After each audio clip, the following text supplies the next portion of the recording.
Abra sua Bíblia mais uma vez na epístola que o apóstolo Pedro escreveu, que é a primeira, dando sequência naquilo que nós vimos da última vez, capítulo 1, os versículos são do 13 ao 25, finalizaremos essa primeira unidade textual do conteúdo desta carta. Você pode deixar a sua Bíblia aberta aí, que é o nosso ponto de partida para podermos expor toda a mensagem aqui nesta noite. Primeira epístola do apóstolo Pedro, capítulo 1, versículos do 13 ao 25. De quem nós somos filhos? Neste mundo, nós temos duas classes conhecidas, e não gira em torno de materialismo ou no termo cultural, mas nós temos a distinção entre os filhos de Deus e os filhos da desobediência. Jesus também chamou essas pessoas de filhos do diabo, já estão sob o custo maligno até serem livres de seus pecados. Diante de um mundo sedutor, e eu falo desse sistema que nós vivemos, falido e caído, que é o reino dos homens, que é onde nós estamos, como que nós devemos ser? Quais devem ser as nossas ações? Jesus já nos foi revelado, como já estamos vendo no conteúdo petrino. Fomos separados como seu povo, como a sua herança. Deus nos tem como seus sacerdotes. Agora somos a nação santa. Não fazemos parte do povo histórico que é Israel, mas fazemos parte do grande povo de Deus, que é a sua igreja espalhada sobre toda a face da terra, de salvos desse tempo, do tempo passado, do tempo por vir, que são os efeitos das bênçãos de Abraão, culminadas em Jesus Cristo, para a bênção de todas as famílias benditas, felizes na presença do Senhor. Então, meu irmão, minha irmã, é esse tipo de pensamento que nós temos que fazer reflexão aqui nessa noite. Sendo filho de Deus, sendo filha do Altíssimo, como que eu tenho que me portar, como que eu tenho que ser nesse tempo que Deus me elegeu? Todo o foco até então está bem fresco. Ainda as pessoas não deixaram esfriar todos os acontecimentos que estão girando em torno da morte da rainha Elizabeth. Ela tinha uma postura, ela deixou um legado, ela representava não somente ela, tampouco a sua família, mas ela era capa de destaque, ela era a referência de um reino. Então, quando eles falavam a respeito do Reino Unido, quando eles faziam referência sobre a Inglaterra, primeiramente, eles lembravam da cabeça que estava colocada a coroa, que era dela. E essa mulher, segundo as informações que temos, com acontecimentos que veio acompanhando a monarca antes de nós, bem antes, tudo demonstra que, apesar das suas falhas, ela representou bem o seu posto. O nosso posto aqui nessa terra é de uma nação santa, de um povo elegido, de filhos e filhas do Senhor que representam o seu reino nessa terra. Então é por isso que nós temos que refletir sobre o tipo de vida que nós temos levado como filhos e filhas de Deus. Como filhos obedientes, nós não podemos amoldarmos novamente aos desejos que tínhamos no passado. Agora, como filhos amados do Senhor, gerados na obediência de Jesus Cristo e caminhando por essas mesmas pegadas, indo nesse mesmo caminho, carregando o mesmo objetivo, que é a representação da cruz colocada sobre nossa responsabilidade, e faço referência aos nossos ombros, devemos ter essa condição, devemos ter esse posicionamento. Não podemos mais voltar a nos amoldarmos aos desejos que tínhamos no passado, outrora, quando nós ainda não éramos povo de Deus, quando nós não fazíamos parte das suas promessas completamente, quando nós ainda não éramos salvos e lavados, remidos no sangue do Cordeiro Pascual, que foi visto na pessoa do Filho, ao ser testemunhado, dizendo: eis aí o Cordeiro de Deus que tira o pecado do mundo, que leva embora o meu, o seu, os nossos pecados. E do versículo 13 ao 16, Pedro continua nos informando o seguinte: portanto, com o entendimento pronto para entrar em ação, tende controle, esperai atentamente na graça que foi oferecida na revelação de Jesus Cristo como filhos, obedientes. Não vos amoldeis aos desejos que tinham em tempos passados, na vossa ignorância, mas sede vós também santos, todo vosso procedimento, assim como santo aquele que vos chamou, pois está escrito: sereis santo, porque eu sou santo. Pedro, ele continua nos dando uma série de informação, nos falando que mesmo em tempos difíceis, nós devemos agir como tal. Não podemos ceder às emoções, não podemos ceder aos nossos desejos, não podemos jamais querer realizar a nossa vontade antes da vontade de Deus. Tudo é uma questão de disciplina, que é o que ele está falando. Nós não podemos voltar às práticas que tínhamos no passado. E o conceito do original aqui é principalmente em ações imorais, que tem a ver muito com a perversão sexual e toda a imoralidade porca que a sociedade vive. Nós somos resgatados disso aí. Nós éramos até então ignorantes, não tínhamos concepção, nós não sabíamos o que Deus ele queria para nós, até Ele nos dizer. Uma pessoa ignorante, por mais que ela tenha uma conotação negativa, mas o teor da palavra em si não é o que muitos sugerem. Uma pessoa ignorante é aquela que não tem conhecimento de causa. Por exemplo, é alguém que não sabe operar uma máquina, é alguém que não tem conhecimento de um assunto, é alguém que é leigo em determinada profissão e tal, e ele vai à procura de conhecimento. O aluno, ele tem essa identificação de como ignorante, ele está nas trevas, e aí ele está à procura do saber. Então todos nós vivíamos perdidos nas trevas da ignorância, do pecado, e aí brilhou-se em nós a luz da verdade, que foi vista na salvação em Cristo Jesus. Como? Assim, Deus nos favoreceu, nos tirando da condição que estávamos e nos colocando na posição de seus filhos. Nesse primeiro momento, ele nos fala o seguinte: que nós devemos esperar na graça de Deus.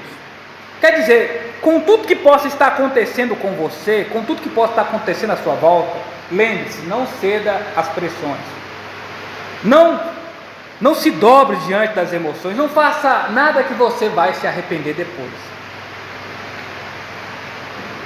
Não faça nada que as pessoas vão entender que foi um mau testemunho. Esse esperar na graça, na prática, o que ele está dizendo assim, Deus vai agir em seu favor. Ou senão Deus vai te dar o comando. Na hora certa Deus vai te falar, Deus vai te mostrar o que você tem que fazer, ou o que Ele vai fazer. É isso que ele já declara no primeiro momento, no versículo 13 aqui. Devemos ter autocontrole, entrar em ação. Como? Entrar em ação esperando no favor de Deus, tendo controle, é o mesmo que ter paciência, esperando. esperando em Deus. Essa revelação que ele fala, é claro que quando Jesus voltar, todas as coisas serão claras e patentes, né? Tudo vai já estar totalmente consumado, vai estar acabado, fim, esclarecido. Mas, enquanto nós estivermos aqui, temos que aguardar as coisas acontecendo conforme Deus Ele vai nos falando, nos direcionando ou nos mostrando. Nós devemos manter a nossa postura. Dentro do que eu falei um pouco a respeito de quem foi a monarca, o que ela tinha era uma postura. Ela tinha uma postura. Hoje, os cristãos, infelizmente, eles estão perdendo a compostura. Eles pensam que pode agir de qualquer maneira. Eles pensam que podem falar de qualquer forma. Eles pensam que pode agir como bem entender. E eles estão confundindo essa questão de particularidade, intimidade com Deus, e tendo um déficit em uma das informações mais importantes nos traga aqui, que apesar de que nós temos um Pai, apesar que nós temos liberdade em Cristo para servir a Deus, não é liberdade que eu penso ter, não, é liberdade em Cristo. A minha liberdade, ela tem um limite, e ela se chama tudo o que Jesus faria estando no meu lugar, porque eu sou representante de Deus nesse mundo, assim como você. Muito nesse texto, ele nos dá alguns padrões de extrema importância, que nós não podemos deixar passar desapercebido. Ele está dizendo que nós devemos nos apresentar diante de Deus como pessoas inconformadas com esse mundo. E nós temos o primeiro elemento do Antigo Testamento, onde o apóstolo Paulo fala na sua carta escrita aos Romanos, capítulo 12, versículo 1. Portanto, irmãos, exorto-vos pela compaixão de Deus, que apresentais o vosso corpo como sacrifício vivo e santo, agradável a Deus, que é o vosso culto racional e santo. E não vos amoldeis ao esquema deste mundo, mas sede transformado pela renovação da vossa mente, para que experimentais qual seja a boa e agradável vontade de Deus. Nós não podemos voltar a experimentar o pecado, experimentar praticar o pecado. Quando ele fala apresentar os vossos corpos aqui, as pessoas pensam que podem se esconder no seguinte clichê: não, a carne é fraca, o espírito está pronto. Nada disso tem a ver uma coisa com a outra. Como por exemplo, se tem uma barra de chocolate ali, e aí eu começo a salivar e desejar, ele fala assim: eu comi porque o meu corpo estava com fome. Não, eu comi porque o meu corpo e a minha mente foi lá. É um todo. Eu sou um todo. Eu sou o que eu penso, eu sou o que eu falo, eu sou o que eu faço. Por mais que eu possa ser tentado pela minha própria natureza, sou eu que digo sim, sou eu que digo não. É igual, por exemplo, para as pessoas que vivem na perversão sexual, pergunta se elas vão deitar com qualquer pessoa que estão na rua aí, sujas, maltrapilhas, vivendo de qualquer jeito. Então não é simplesmente uma questão de queda, por mais difícil que nós lidamos com o pecado. Então por isso que Paulo está falando, é se apresentar diante de Deus o tempo todo, porque aqui está usando aquela ideia de oferenda, de sacrifício. Não se colocava lá somente os olhos do animal, não se colocava lá somente os dentes da ovelha, se apresentava lá a ovelha como sacrifício, e entre outras coisas que eram sacrificadas na época. Quando nós falamos, amarás o teu Deus com todo o seu entendimento, com todo o seu ser, por mais que ele usa argumentos para nos explicar como que é essa ação, no final ele está dizendo, você vai amar Deus literalmente, com tudo que está à sua volta, com tudo que você é. Esse é se apresentar, é da mesma forma.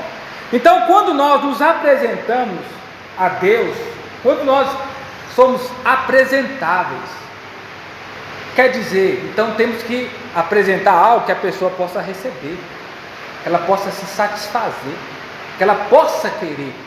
Igual, por exemplo, eu vou apresentar um trabalho e simplesmente o professor fala: eu não quero, esse trabalho seu foi colado. Não, eu não quero, está faltando a capa, eu não quero porque você não seguiu o protocolo. Eu não aceito porque eu te dei as regras. Por que eu tenho que te dar nota em algo que você tinha que fazer dessa forma e está fazendo dessa maneira? Apresentar algo para Deus não quer dizer que Ele vai aceitar, não quer dizer que Ele vai receber. Eu posso apresentar. As pessoas pensam que elas podem apresentar metade do culto. As pessoas pensam que elas podem apresentar a sua força de trabalho, o seu intelecto, mas elas não podem apresentar os seus bens. Outros acreditam que podem apresentar os seus bens, o seu dinheiro, depositar as suas posses, mas elas não podem colocar o seu coração, elas não podem ceder o seu tempo. É se apresentar totalmente diante de Deus, porque Jesus se apresentou como oferta diante do Senhor, dentro da obediência, e Deus o recebeu. Ele é o modelo. Então, nós devemos mudar o mundo dentro desse sentido. Muitas pessoas já se conformaram: está perdido mesmo, o mundo é assim. Outras pessoas se conformaram com o seu próprio pecado. Não tem jeito para mim nisso aqui não e tal.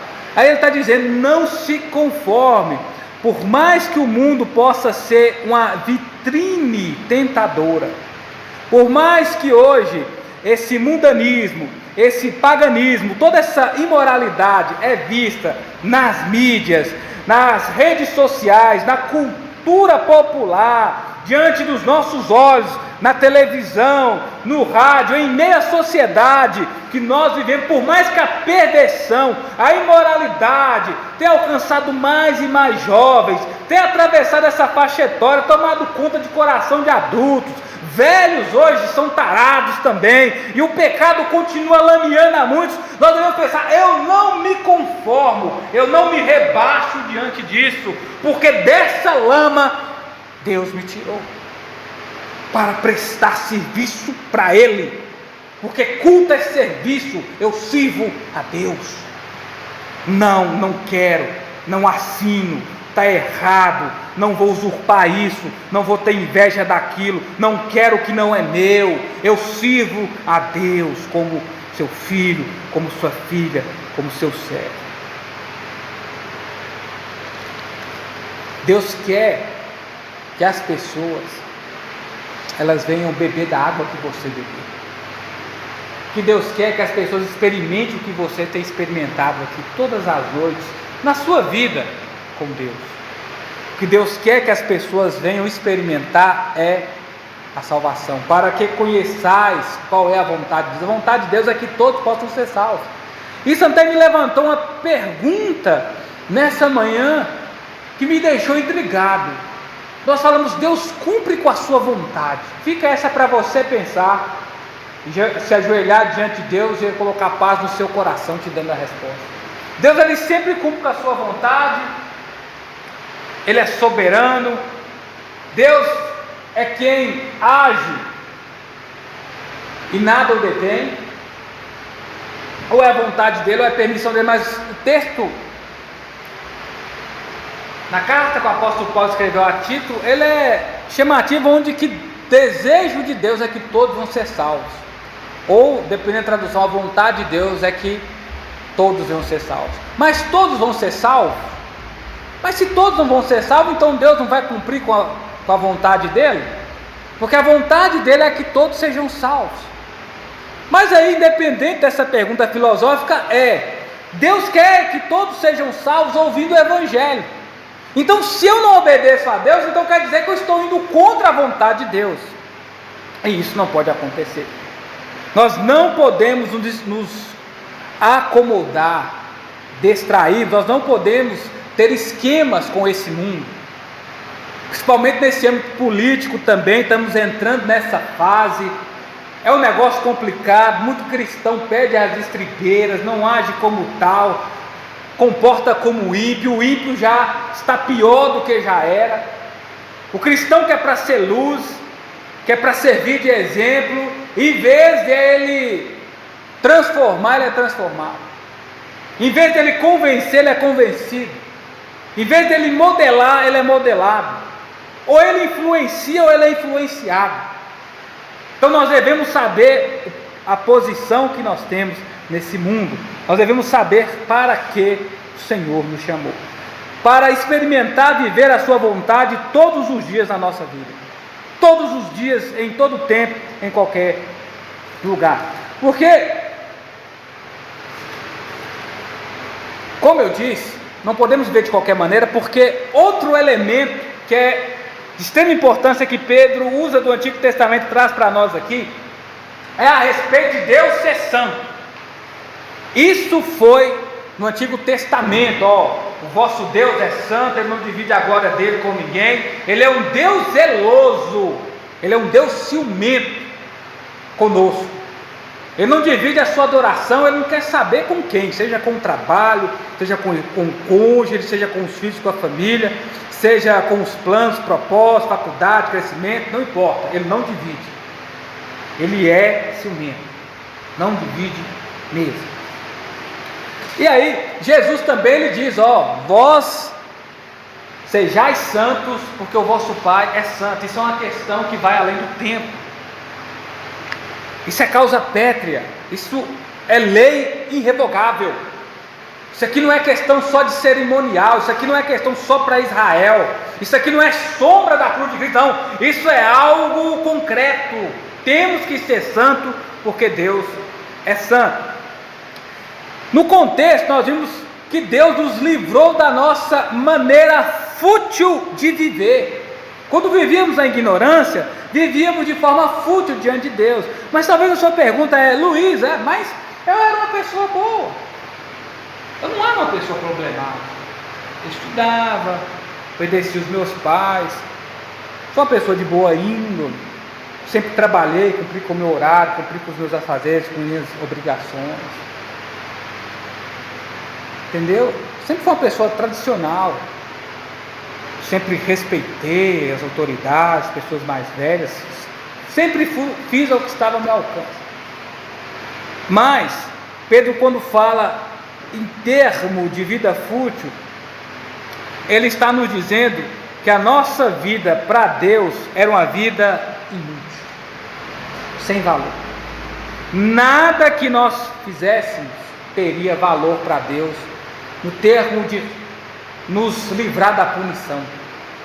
Nada, meu irmão, nada, meu irmão, nada que eu fiz, nada que eu possa fazer, nada que façamos sem Cristo, nos dá esse valor, de sermos chamados filhos de Deus, de sermos considerados como salvos. Aí, Deus, através de Jesus, nos livra dessa vida fútil, sem valor para Ele, nos valorizando através daquilo que Cristo fez por nós. Pensa para você ver o que Deus fez na sua vida. Quando Ele fala de separados, é a mesma coisa também daquilo que acontecia no templo, no Antigo Testamento. Havia ali utensílios que eram separados simplesmente para a adoração a Deus. Era separado só para o culto, só para prestar serviço a Deus, só tinha aquela finalidade. E aí Deus, Ele me tira de uma vida sem valor, de uma vida fútil. Ele faz o mesmo contigo e nos separa para a glória dEle, para sermos simplesmente propriedade dEle, para sermos simplesmente valorizados nele, para sermos seus instrumentos separados simplesmente para a obra dele. Hoje Deus nos separou para que possamos prestar esse tipo de serviço. Para isso Ele nos chamou, como filhos obedientes, andemos em temor. Quando nós temos a dimensão disso, o que tem que brotar no nosso coração, apesar de amor, de alegria, de prazer, daquele sentimento de agradecimento, irmãos, é temor. Nós devemos realmente estremecer diante do Senhor e falar, nossa, um Deus santo, um Deus que tinha poder e ainda tem para me exterminar, para me aniquilar. decidiu me separar para Ele, decidiu me separar para a sua finalidade, me fez sua propriedade, me tomou como sua herança. E esse termo de separação, irmãos, ele, no velho, ele é a linha de passagem para o novo.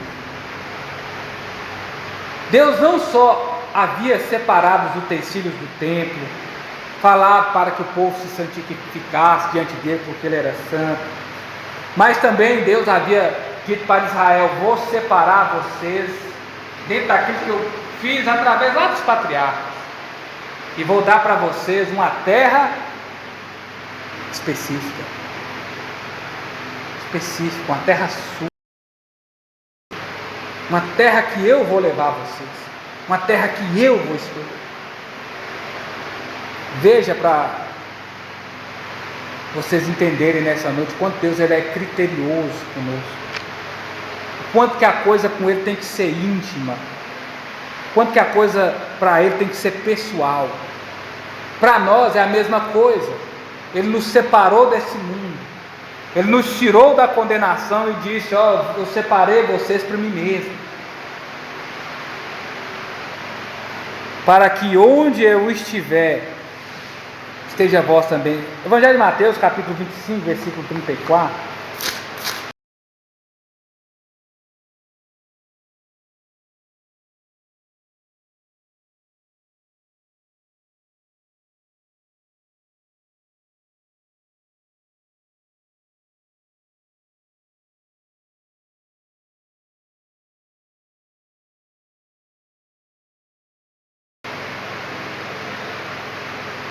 Então o rei dirá aos que estiverem à sua direita: vinde, benditos do meu Pai, possuam por herança o reino que vos está preparado desde a fundação do mundo. Lembra da palavra criterioso? Deus criou tudo dentro de seus critérios, não é isso? Da forma que Ele falava, tinha que ser. Não tem negócio, eu falei, é do jeito que eu mandei. Pensa, e dentro de tudo que Deus criou, dentro de todo o seu critério, Ele já de antemão já tinha preparado um lugar, um paraíso, um Éden especial para você, para você, para você, para mim. É o que Jesus está dizendo: entrem benditos do meu Pai. Está dizendo para aqueles que estão à direita do Rei: vem para o quê?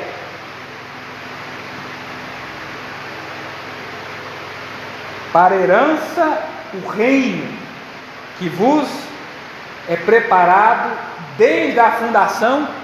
Quando Deus fundou o mundo, Ele falou: não, esse lugar é especial para aqueles que vão seguir meu filho. Esse lugar aqui não entra, não salva.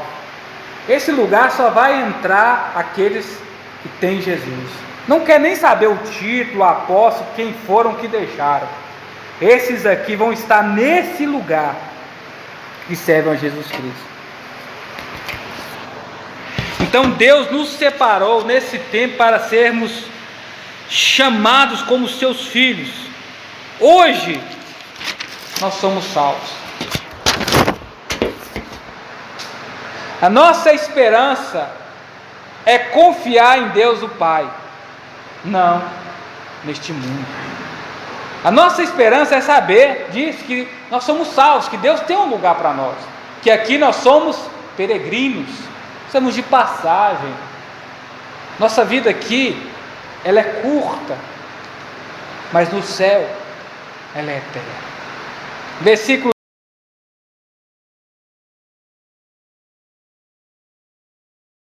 22 ao 25.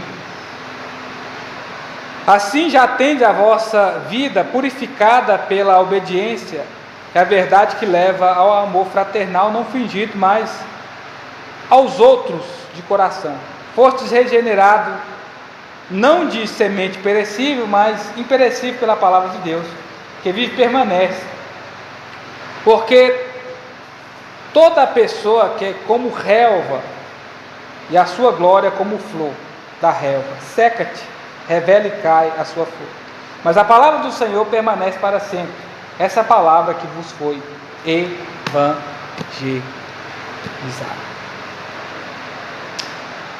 Como filhos obedientes, nós devemos amar uns aos outros.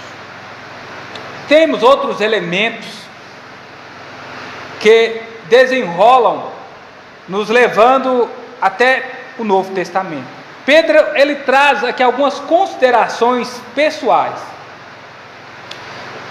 que não pode, de nenhuma forma, serem esquecidas por nós. A primeira é que ele fala sobre a questão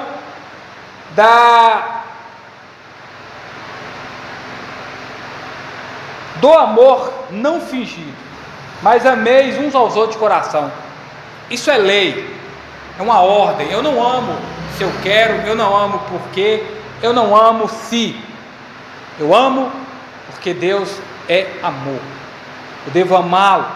Então, se eu amo o próximo como a mim mesmo, porque eu me amo. Se eu não amo o próximo que eu vejo, tampouco amarei a Deus que eu não vejo. É uma ordem. Isso é irrevogável.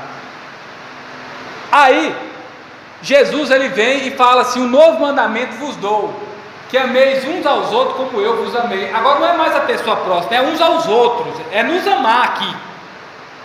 Entendeu? Está dizendo, vocês têm que se amarem como eu amei vocês.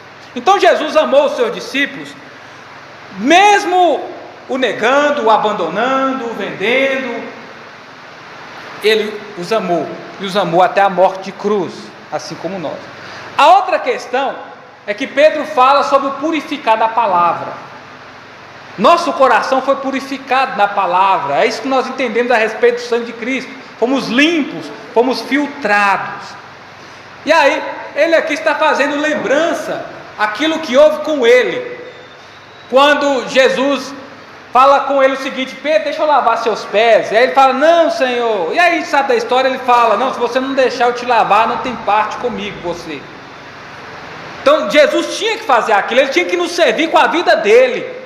Nada que pudéssemos fazer nos salvaria, nos limparia do pecado. Então Jesus tinha que cumprir com esses critérios, porque é a obra dele que nos salva. E Pedro entra com relação a isso aqui. Então nós somos regenerados, nós somos transformados, não com algo perecível, que apodrece, que perde valor, mas através do sangue de Cristo. Então ele faz esse trocadilho. Ele fala sobre a nossa vida, que é irrelevante, que é insignificante, e ele fala da vida de Jesus, que viveu por nós, que tem todo o valor. Ele traz o amor como padrão. Ele faz essas definições para nos dizer que nós devemos amar uns aos outros enquanto é tempo. No final, ele fala a mesma coisa que Tiago disse, que a vida é passageira, que a beleza e a formosura é como o vento, vem e vai. Quer dizer, todas as coisas têm um tempo determinado, elas passam, elas dão lugar às outras coisas. A nossa vida, ela voa. Mas aquilo que pensamos que tem valor, perde valor. Quantas pessoas que têm aí o seu smartphone, seu aparelho, seu carro, seu bem, e às vezes pensava que ia vender isso mais caro e hoje está mais barato. Daqui um tempo não tem valor nenhum. Mas aquilo que Cristo fez por nós é um valor inestimável. O tempo pode passar, mas o valor não cai, é o mesmo. Aquilo que Jesus fez é para todos sempre. Por causa de que tudo passa, mas a palavra que nos foi evangelizada, essa permanece conosco para sempre. Tudo vai passar na nossa vida aqui, mas a palavra do Senhor permanecerá eternamente com cada um de nós. Nós devemos ser, sim, modelos, devemos ter um padrão de vida aqui que exemplifica o que é ser filho e filha de Deus, servas do Pai, nessa terra, nesse município de Caraí. Nós somos separados, nós estamos aqui de passagem, peregrinos, como eu que falei, estamos de passagem comprada. E quem comprou esse bilhete foi o sangue de Jesus para nos levar para o céu. através da sua vida que por nós Ele derramou na cruz do Calvário.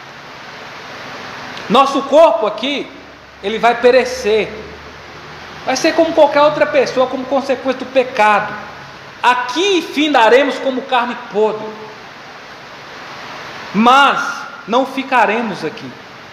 A palavra que a nós foi evangelizada tem poder, e o mesmo Espírito que trouxe Jesus Cristo dentre os mortos, também há de nos fazer ressurgir e nos colocar diante da presença de Deus como benditos e amados do Pai.